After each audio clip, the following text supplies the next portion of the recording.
Halo, kami di sini akan menjelaskan topik 1 demonstrasi kontekstual mata kuliah pembelajaran berdiferensiasi. Perkenalkan kelompok kami yang beranggotakan Wulandari, Andani Dwi Olimpiani, Joko Edi Prayitno, dan Sulistya Galuh.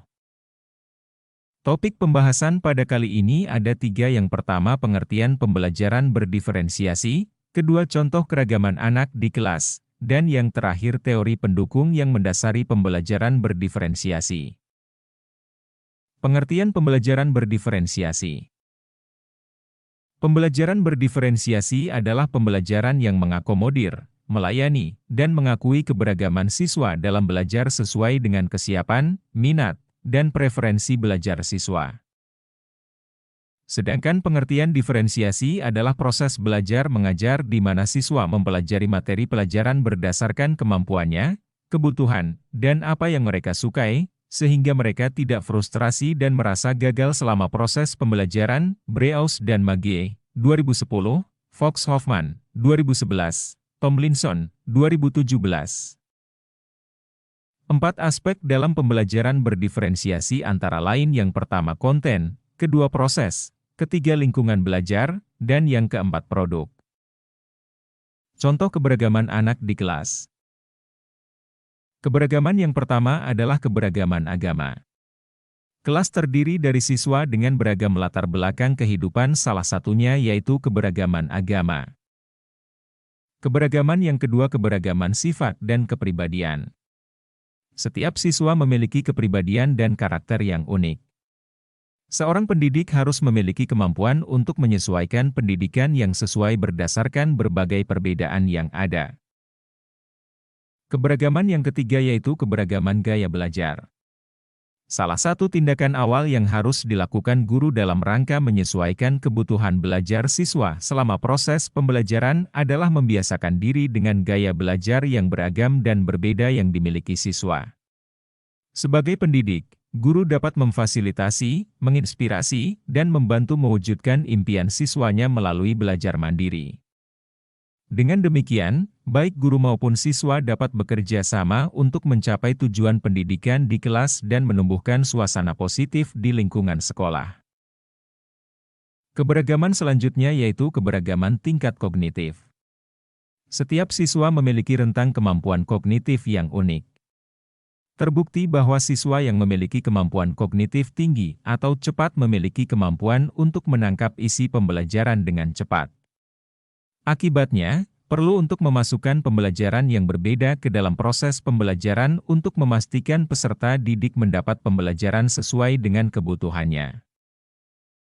Penjelasan yang ketiga yaitu teori pendukung pembelajaran berdiferensiasi. Urie Bronfenbrenner merupakan ahli yang mengemukakan teori sistem mengenai ekologi yang menjelaskan perkembangan individu dalam interaksinya dengan lingkungan di luar dirinya yang terus-menerus mempengaruhi segala aspek perkembangan. Hayes dan kawan-kawan, 2017. Teori sistem ekologi merupakan pandangan sosiokultural Bronfenbrenner tentang perkembangan yang terdiri dari 5 sistem lingkungan. Mulai dari pengaruhi interaksi langsung pada individu hingga pengaruh kebudayaan yang berbasis luas.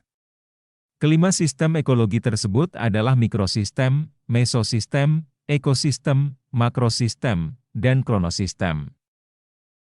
Teori selanjutnya multiple intelligences. Teori ini dicetuskan dan dikembangkan oleh Howard Gardner, 1993.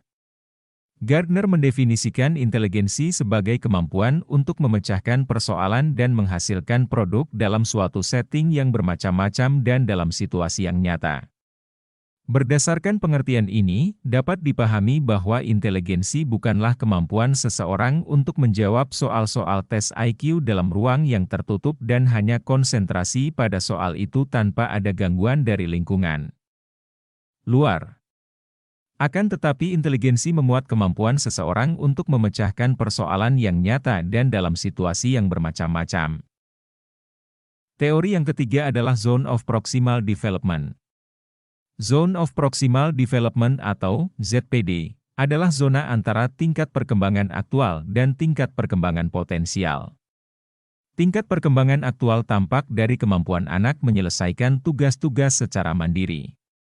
Sedangkan tingkat perkembangan potensial tampak dari kemampuan anak menyelesaikan tugas atau memecahkan masalah dengan bantuan orang dewasa.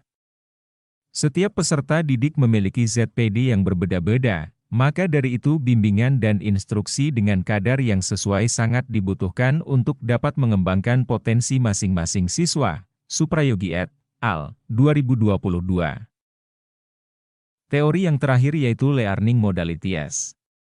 Perbedaan peserta didik dalam pembelajaran juga dapat dilihat dari segi yang lain, yaitu learning modalities atau modalitas dalam belajar yang kerap salah diinterpretasikan sebagai gaya belajar.